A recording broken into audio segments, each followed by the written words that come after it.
Lecture, ठीक है।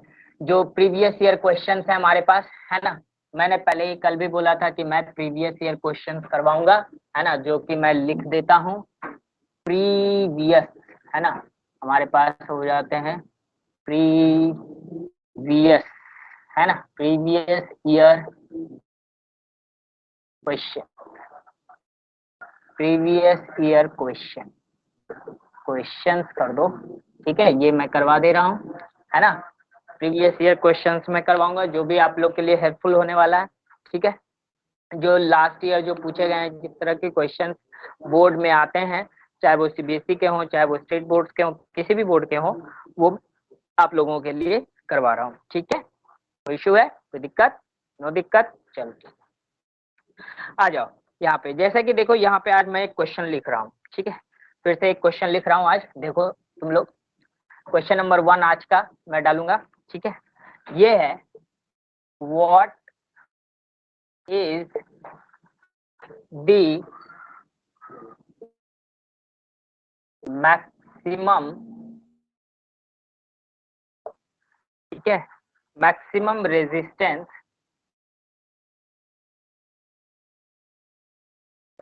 Maximum resistance which can be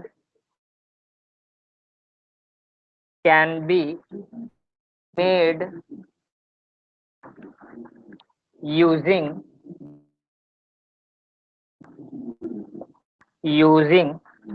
5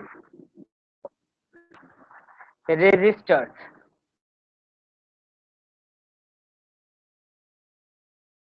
ठीक है, resistors each of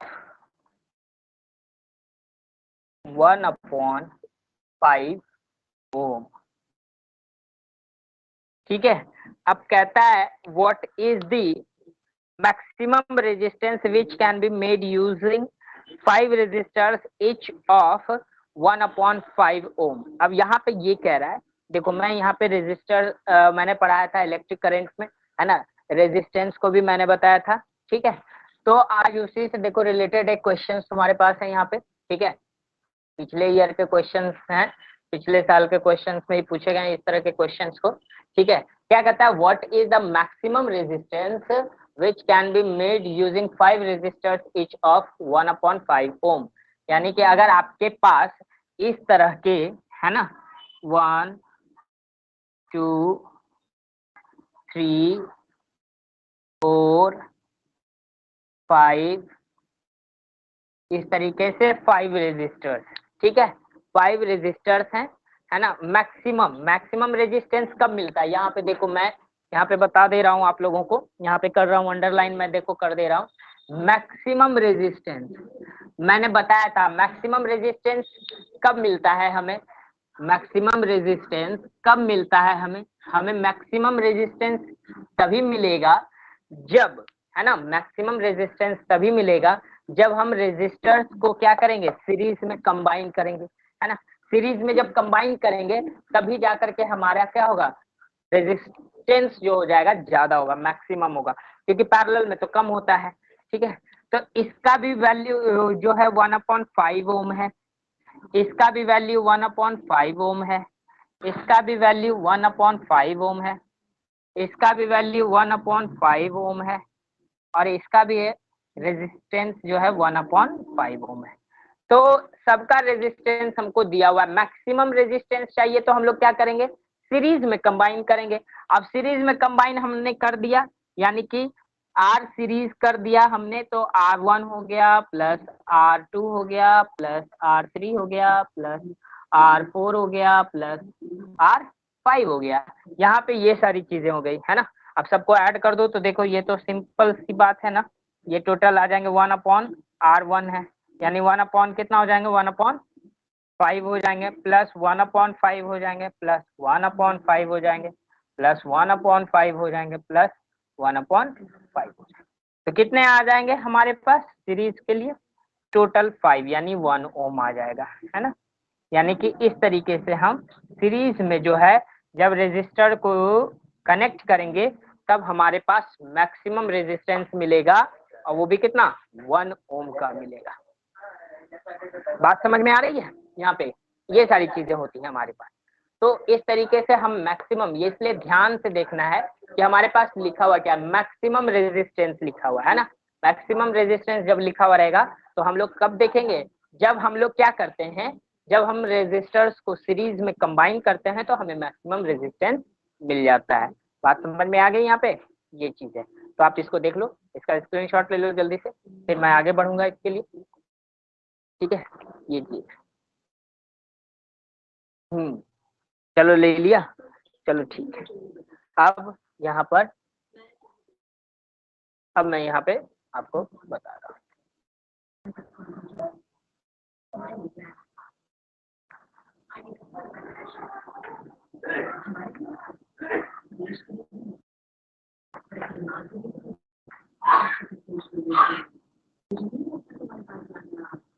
यहाँ पे अब देखो क्या है हमारे पास। अब जो है नेक्स्ट क्वेश्चन की ओर हम लोग बढ़ते हैं। ठीक है, नेक्स्ट क्वेश्चन की ओर कहता है, यहाँ पर आप लोग को देखिए क्या कहता है। अब देखिए जो नेक्स्ट क्वेश्चन पूछा गया था, क्या पूछा गया था, कहा जाता है, क्वेश्चन कहता है, मैं लिख देता हूँ बोर्ड पे, है ना, ताकि आप लोग के लिए बेटर हो जाएगा, है ना, आप लोग के लिए बेटर हो जाएगा। यहाँ पे मैं नेक्स्ट क्वेश्चन की बात करूंगा, क्वेश्चन नंबर 2, है ना। हमारे पास लिखा हुआ है, a cylindrical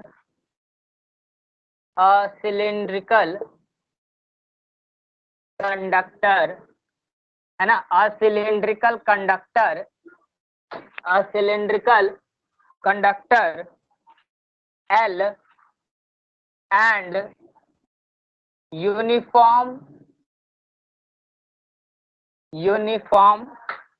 area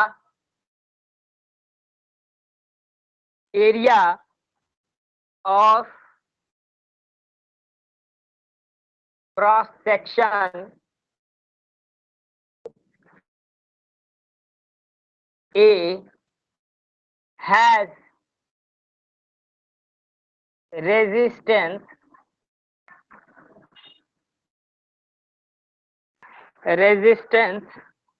R another conductor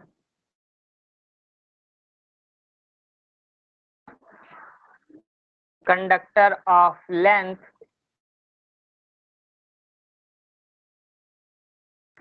2L and resistance R of the same material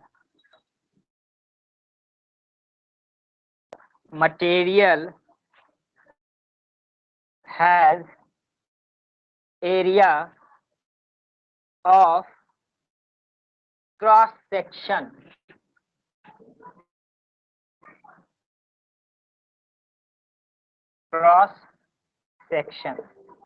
यहाँ पे हमारे पास है, कहता है क्या, मैंने क्या लिखा है यहाँ पे, है ना, क्वेश्चन में हमने लिखा है क्या, जो कि ये क्वेश्चन मैंने लिख दिया है, क्या लिखा है मैंने, लिखा है a cylindrical conductor L and uniform area of cross section A।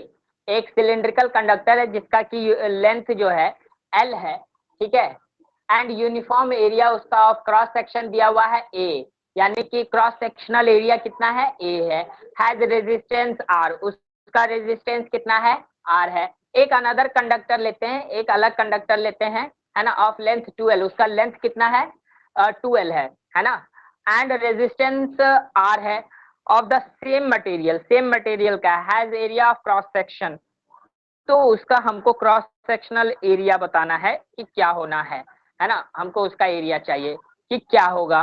बात समझ में आ रही है? यहाँ पे ये सारी चीजें होंगी। तो अब देखते हैं यहाँ पे हम लोग क्या देखते हैं। अब देखो यहाँ पे हमारे पास लेंथ है, ठीक है, और यानी कि सेम मटेरियल का है तो रेसिस्टिविटी तो सेम होगी। तो देखो यहाँ पे हमको क्या है, यहाँ पे रॉ इज इक्वल टू होता है आर ए अपॉन एल, ये होता है ना, ये होता है हमारा आर ए अपॉन एल।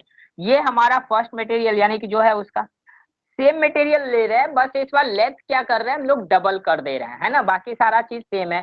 तो देखो यहाँ पे हमारे पास क्या हो जाएगा, रॉ हो जाएगा इज इक्वल टू, यहाँ पे हमारे लिए क्या आ जाएगा, आर ए हो जाएगा यहाँ पे, है ना, ये 1 कर दो यहाँ पर, है ना, और ये A2 कर दो, अपॉन यहाँ पे हो गया L जो हो जाएगा वो 2L हो जाएगा, है ना, दोनों सेम है हमारे पास, है ना, दोनों क्या है, सेम है, दोनों सेम मटेरियल का है तो दोनों सेम है, इसलिए दोनों इक्वेट कर लेंगे हम लोग, है ना। इक्वेट करने के लिए हम लोग क्या करेंगे, एक तरफ लिख देंगे RA1 upon L is equal to RA2, है ना, अपॉन 2L, ये हो गया। अब देखो इसको एरिया तो हमको फाइंड ही करना है, तो देखो आर एरिया ए दिया हुआ है फर्स्ट का, कितना ए दिया हुआ है, इनटू कितना हो जाएगा 2L हो जाएगा, नीचे कितना हो जाएगा आर हो जाएगा, इज इक्वल टू A2 तो हमको फाइंड ही करना है ना, आर से आर खत्म, है ना, यहाँ पे एक L बचा हुआ था ना, यहाँ पे L से L खत्म, तो बचा क्या, देखो A2 इज इक्वल टू हमारा बच गया 2A, यानी कि आपका जो एरिया है ना वो कितना है 2A का है ना, ये आपका आंसर हो गया।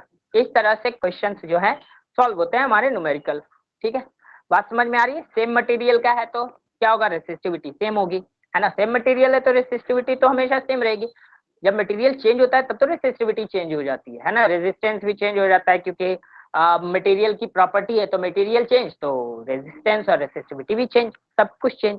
लेकिन सेम मटेरियल ले रहे हैं, सिर्फ हमने उसका क्या किया, लेंथ बढ़ा ले लिया है ना, लेंथ को डबल कर दिया है, तो अब उसका एरिया पद पूछ रहा है भाई, तो यहाँ पे 2A हो गया सिंपली, है ना, बात समझ में आ गई। इसका जल्दी से स्क्रीनशॉट आप ले लो, मैं फिर बता देता हूँ, ठीक है, यहाँ पे चलो ठीक है ना। और आप लोग मुझे पता है कि आप लोग मेरे चैनल को जो जो नए बच्चे हैं, जो भी नए स्टूडेंट्स हैं, जिनको अच्छा लग रहा है वो प्लीज आप लोग सब्सक्राइब कर लो, ताकि आपको आगे आने वाले अपडेट्स मिल जाए, है ना, और जिनको बहुत अच्छा लग रहा है वो हमारा पेड मेंबरशिप ले लें, है ना, परचेज कर लें, लिंक डिस्क्रिप्शन में मिल जाएंगे आपको, वहाँ पे हम वेडनेसडे टू संडे आपको क्लासेस देंगे, मैथ्स फिजिक्स केमिस्ट्री तीनों के क्लासेस मैं दूंगा, और आप लोग वहाँ पे आ करके सीख सकते हो। समझ में बात आ गई।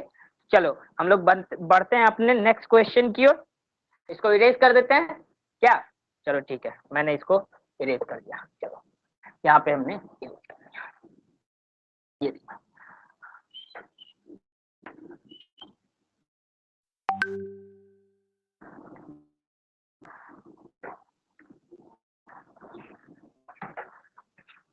अब देखो हमारे पास जो नेक्स्ट क्वेश्चन रहेंगे, है ना, हम जो नेक्स्ट क्वेश्चन की बात करेंगे, तो देखो क्या होगा, किस तरह के क्वेश्चंस पूछे जाते हैं ये मैं तुम्हें बता रहा हूँ।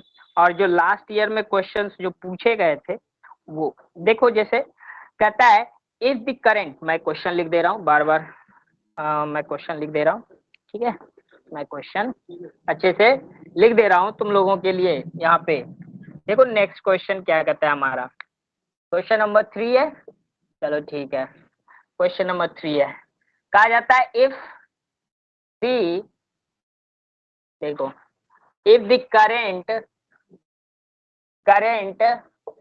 आई, है ना, थ्रू थ्रू अ रेजिस्टर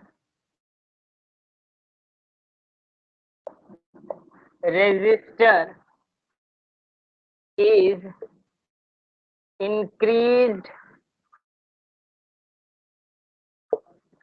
है ना, इंक्रीज्ड बाय 100%, ठीक है।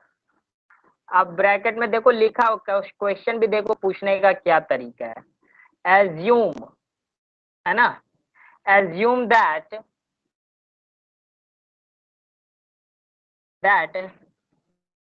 टेम्परेचर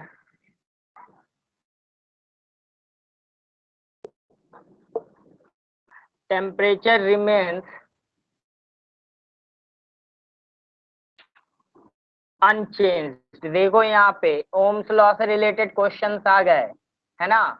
मैं कह रहा हूं एज्यूम करना है कि टेम्परेचर जो है अनचेंज्ड है, यानी कि कांस्टेंट है, चेंज नहीं हो रहा है।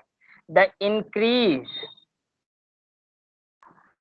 हम यहाँ पे लिखेंगे इंक्रीज, इंक्रीज इन पावर, ठीक है, डिसिपेटेड,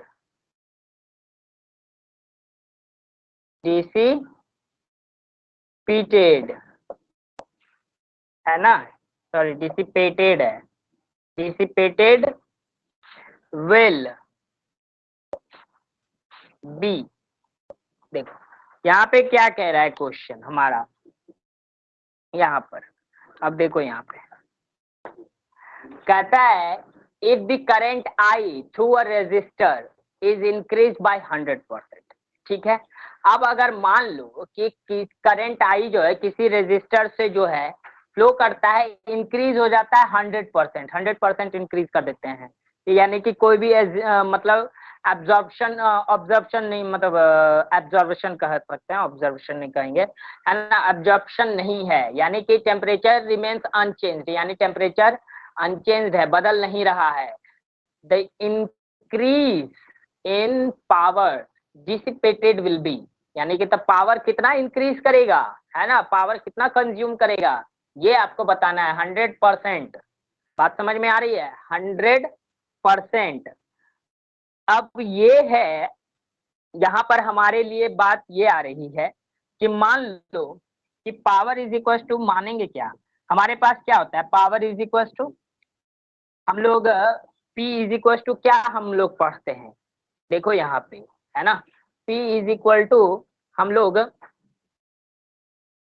यहाँ पे हमने पढ़ा था आई स्क्वायर आर टी, है ना, ये पढ़ा था हमने, ठीक है। हमको इसमें जरूरत किस चीज की है, सिर्फ करंट की, W अपॉन टी ही होता है ना भाई, तो W अपॉन टी जब होता है तो यहाँ पे आई स्क्वायर टी ना लगाओ, यहाँ पे P देखो ये हो जाता है आई स्क्वायर आर टी, है ना, अपॉन टी आ जाता है, टी से टी गया काम से, तो P इज इक्वल टू हमारे पास आ जाता है आई स्क्वायर आर, ये है पावर, है ना। समझो कि ये हम जो है ना क्या कर रहे हैं यहाँ पर, हमने पावर को, ये मैंने पावर ये लिखा है ना, देखो यहाँ पे भी जो मैंने लिखा वही यहाँ पे लिखा, है ना, पावर इतना हो रहा है। अब इसमें से क्या हो रहा है कि आई जो है ना वो क्या हो जा रहा है, एकदम इंक्रीज कर रहा है ना। अगर मान लो कि अगर आई 100% इंक्रीज करेगा, है ना, आर तो हमारा जो रेजिस्टर रहेगा वो तो रहेगा ही, तो देखो ये क्या है, नॉर्मल, ठीक है, नॉर्मल के लिए ये हम कर ले रहे हैं, चलो ठीक है। अब 100% बढ़ जाएगा, मान लो कि 100%, मान लो कि हमारे पास ये है, तो P का 100% कितना, P का 100% हम कितना निकालेंगे बताओ, है ना। अगर हमारे पास I जो है, I इंक्रीज कर रहा है कितना, 100%, ठीक है, 100% इंक्रीज कर रहा है, तो देखो जब आई इंक्रीज कर रहा है 100%, दैट मीन्स क्या हो जाएगा, आई स्क्वायर आर का मीन्स ये हो गया कि जब ये 100% इंक्रीज करेगा तो पी भी इंक्रीज कर जाएगा, 100% ही इंक्रीज करेगा, कंज्यूम पावर भी उतना ही दे देगा ना, क्योंकि ये तो भाई ठहरा कांस्टेंट टर्म, ठीक है, ये तो ठहरा, क्योंकि क्या हो जा रहा है, हम किसी भी चीज को ले कहेंगे, मान लो कि let the power, let the power consume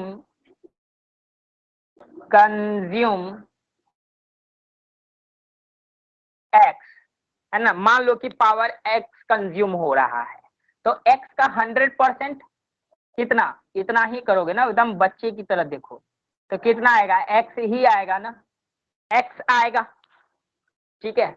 जब I का 100% यानी इंक्रीज कर जा रहा है 100%, तो पावर भी कितना हो जाएगा, डेसिपेट कितना करेगा, 100% ही करेगा हमारे पास, है कि नहीं। अब 100% हो रहा है तो आई में भी क्या होगा, आई अगर आई फ्लो करेगा करंट आई, तो इसका 100% हम लोग क्या करेंगे, 100% जब इसका बढ़ा तो उसका भी 100%, यानी दोनों क्या हो जाएगा सेम। ये आर तो हमारा क्या है, कांस्टेंट है, रेजिस्टर तो कांस्टेंट है, वो तो बढ़ नहीं रहा है। जब जब टेम्परेचर ही कांस्टेंट है हमारा, यहाँ पे देखो एक चीज यहाँ पे मैंने हर बार कहा है, यहाँ पे देखो टेम्परेचर है ना, क्या कह रहा है, टेम्परेचर रिमेन्स अनचेंज्ड।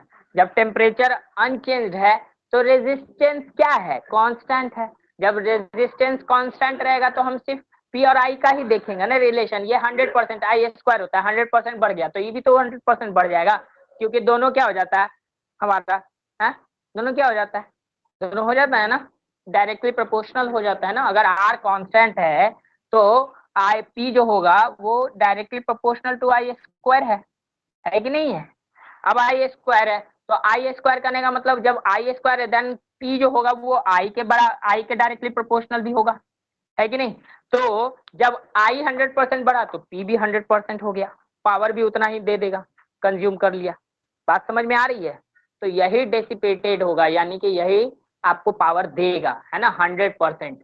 तो इस तरीके से हमने क्या देखा कि जो प्रीवियस ईयर के जो क्वेश्चंस थे वो तुम्हारे लिए, ये मैंने कल, जब मैं नेक्स्ट क्लास में कल आऊंगा तो मैं कुछ और क्वेश्चंस करूंगा, इसलिए कल जो होगा आपके प्रीवियस ईयर के क्वेश्चंस, ये जो इलेक्ट्रिसिटी का चैप्टर है उसके लिए कल जो होगा वो लास्ट लेक्चर होगा। यानी कि कल के बाद फिर मैं नया चैप्टर शुरू करूंगा और उसके फिर चैप्टर खत्म होने के बाद फिर मैं उसके प्रीवियस ईयर के क्वेश्चंस को कराऊंगा। ठीक है, कल एक लास्ट क्लास, इसलिए जो भी बच्चे मिस कर रहे हैं वो अपने फ्रेंड्स को शेयर कर दें ताकि वो भी इसका प्रॉफिट ले सकें, है ना, उनको भी प्रीवियस ईयर के क्वेश्चंस का सॉल्यूशन मिल जाए, है ना, कैसे क्या कर रहा हूँ, किस तरीके से क्वेश्चन सॉल्व करने हैं, है ना, वो भी इसका पूरा फायदा उठा लें। और जो बच्चे को मेरा वीडियो अच्छा लगता है, हमारी टीम का वीडियो अच्छा लगता है, आप उसको सब्सक्राइब कर लो, लाइक कर लो, है ना, ताकि जो भी आगे आने वाले अपडेट्स होंगे वो आपको मिल जाएंगे। वैसे मैं अभी अनाउंस कर दे रहा हूँ, है ना, मैं कल लास्ट लेक्चर होगा इस इलेक्ट्रिसिटी चैप्टर का, जो कि कल मैं लास्ट जो है फाइनल टच दूंगा। यानी फाइनल टच करने का मतलब जो भी लास्ट ईयर के, जो भी प्रीवियस ईयर के जितने भी क्वेश्चंस हैं वो मैं कल, जैसे कि 2022 में जो 2021 में सॉरी 2022 के एग्जाम्स तो अभी 2023 में होंगे ना, बोर्ड्स के जो एग्जाम होंगे, जो सेशन, तो जो लास्ट ईयर के जो क्वेश्चंस पेपर थे उसके जो सॉल्यूशंस हैं वो मैं आपको कल लास्ट टच दूंगा और मैं बताऊंगा, ठीक है, फाइनल टच दूंगा। इसलिए आप लोग कल मिस मत करना, वीडियो जो कर रहे हो कल अंतिम है, इसलिए कल उसको जरूर देखना, है ना, वीडियोस को लाइक कर देना, शेयर कर देना, है ना, और अब लाइक करोगे, शेयर करोगे, सब्सक्राइब करोगे तो अपडेट्स तुम्हें मिल जाएंगे। और हमारा पेड मेंबरशिप भी ले सकते हो, पेड मेंबरशिप लोगे तो वहाँ पे आपको क्वेश्चन तो मिलेंगे ही, पिछले साल जो भी क्वेश्चंस हैं और जो भी प्रीवियस ईयर के क्वेश्चंस हैं वो भी मिल जाएंगे, असाइनमेंट नोट सारी चीजें मिलेंगी, है ना। इसलिए आप लोग लो, हमारा पेड मेंबरशिप लो और आप उसको परचेज करो, ठीक है। इसीलिए आज के लिए मैं सेशन समाप्त कर रहा हूँ आज का, ठीक है। 3 क्वेश्चंस मैंने आज बताए, बाकी के कुछ क्वेश्चंस जो हैं वो मैं कल बताऊंगा, है ना। और आई होप हमारी टेक्निकल टीम और हमारा जो टेक्निकल इशू है वो कल नहीं होगा। कल ऑन टाइम मैं 9 बजे, है ना, एट द सेम टाइम 9 बजे मैं आ जाऊंगा और आप लोग के लिए कल क्वेश्चन फाइनल टच दूंगा, ठीक है। तब तक के लिए आप लोग अच्छे से पढ़ाई करो, मन लगा के पढ़ो, है ना, अच्छे से। Good night, good bye, see you next, है ना, वीडियोज लेक्चर। Thank you.